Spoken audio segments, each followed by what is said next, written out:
तुळजाभवानी मंदिर बहुचर्चित सिंहासन दानपेटी घोटाळा प्रकरणी तात्काळ फौजदारी गुन्हे दाखल करण्याचे आदेश उच्च न्यायालयाने दिले होते। या आदेशाला 10 दिवसापेक्षा जास्त कालावधी झाला, अद्यापही संबंधित दोषी अधिकाऱ्यांवर गुन्हे दाखल केले गेले नसल्याने हिंदू जनजागृती समिती आक्रमक झाली आहे। न्यायालयाच्या अवमान प्रकरणी जनहित याचिका दाखल करण्यात असल्याचे सांगत गुन्हा दाखल करण्यासाठी जनआंदोलन उभा करण्यात येणार असल्याची माहिती हिंदू जनजागृतीचे समितीचे संघटक सुनील घनवट व याचिकाकर्ते ॲडव्होकेट सुरेश कुलकर्णी यांनी दिली आहे। उच्च न्यायालयाने 27 सप्टेंबर 2017 व 21 सप्टेंबर 2018 चा चौकशी अहवाल FRI म्हणून ग्राह्य धरावा असे आदेश देत सिंहासन पेटी ठेकेदार, मंदिर संस्थांचे अधिकारी कर्मचाऱ्यांसह तत्कालीन विश्वस्तांसह 16 दोषींवर तुळजापूर पोलीस ठाण्यात तात्काळ गुन्हे दाखल करा, चौकशीसाठी पोलीस अधीक्षक CID दर्जाचा अधिकारी नियुक्त करण्याचेही आदेशात नमूद करण्यात आले होते।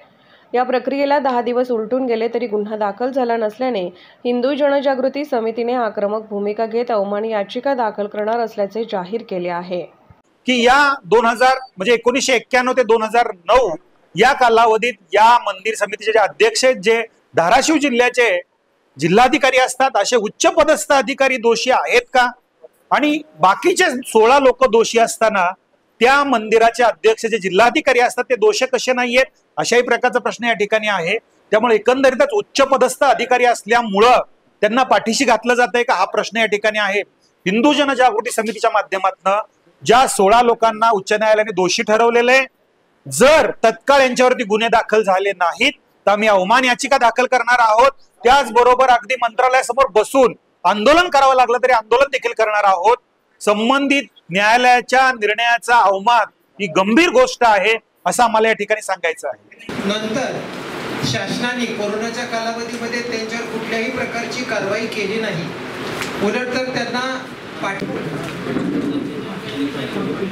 नमस्कार, सुरुवात करूया आपण। आई तुळजाभवानी यांच्या चरणी साष्टांग दंडवत आणि आपण सर्व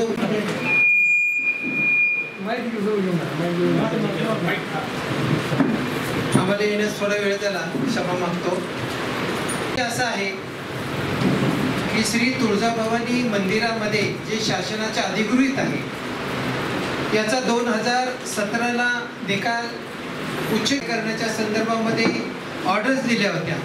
8,45,97,000 एवढा भ्रष्टाचार झालेला आहे। त्यासाठी 16 जणांना जबाबदार धरलेला होता। 9 निलावदार अशात आपण घेत आहोत। यासाठी सुरुवातीला हिंदू जनजागृती समितीचे याचिका दाखल केली आणि त्याचा निकाल देखील परत आलेला आहे। तर या निकालाच्या संदर्भामध्ये हिंदू जन यांना विषय सांगण्याबद्दल मी विनंती करतो।